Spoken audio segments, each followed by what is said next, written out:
Hi guys, and thank you for joining me on the first episode of what I'll be calling Mind Diaries. I've created a separate playlist especially just for these videos and also colour coded the thumbnail banner green. I'm hoping that this makes life easier for you guys when you're trying to navigate around my channel. Without being too dramatic, I've experienced the worst 12 months of my life.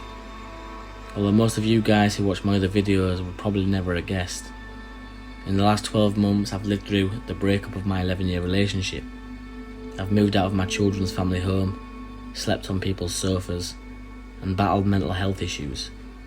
Just yesterday, I lost my job of 8 years.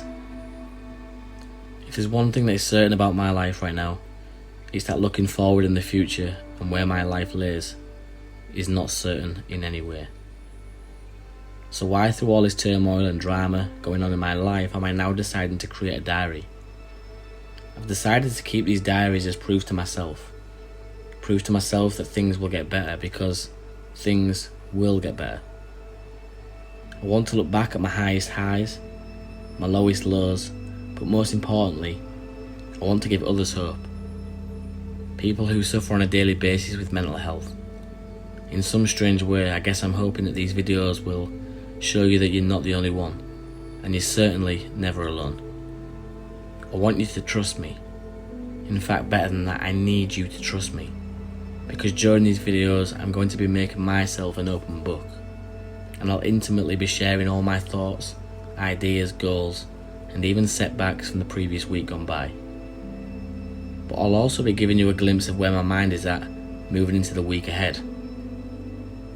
So now you have a rough idea about how Mind Diaries will work, I want you to please just sit back, relax, and dive inside the mind of an average guy just struggling to win at life.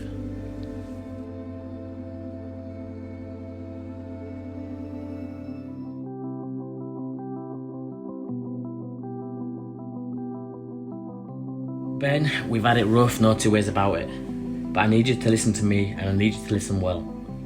Anxiety is the body's response to danger. It's an amazing evolutionary function, and primitive man would have never survived this long without it. It works so well that it often kicks in when it's really not needed, when the threat of danger is in our heads rather than reality. I'll say that again because I feel like you need to listen to this. Anxiety works so well that it often kicks in when it's really not needed, when the threat of danger is in our heads rather than reality. Just lately you've been feeling a bit lost, and it's almost like you're trying to remember who you once was. Forget that. Nobody wants the old Ben, not even you, although you won't admit it.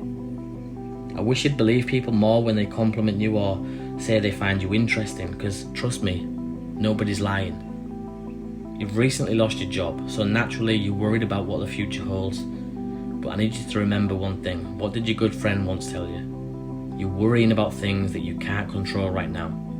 This is so true, and I think you know this. Instead of feeling sorry for yourself, this is a time when you need to be pushing harder than ever. Stop reminding yourself, please, that you have mouths to feed, because all you're doing is piling on more pressure. The kids will never think less of you, knowing that daddy is going through a rough time. In fact, they too could learn something valuable from this. So for that reason alone, do not slack off. Every day, I want to see you planning, setting a goal, and trying to achieve something for the end of that day.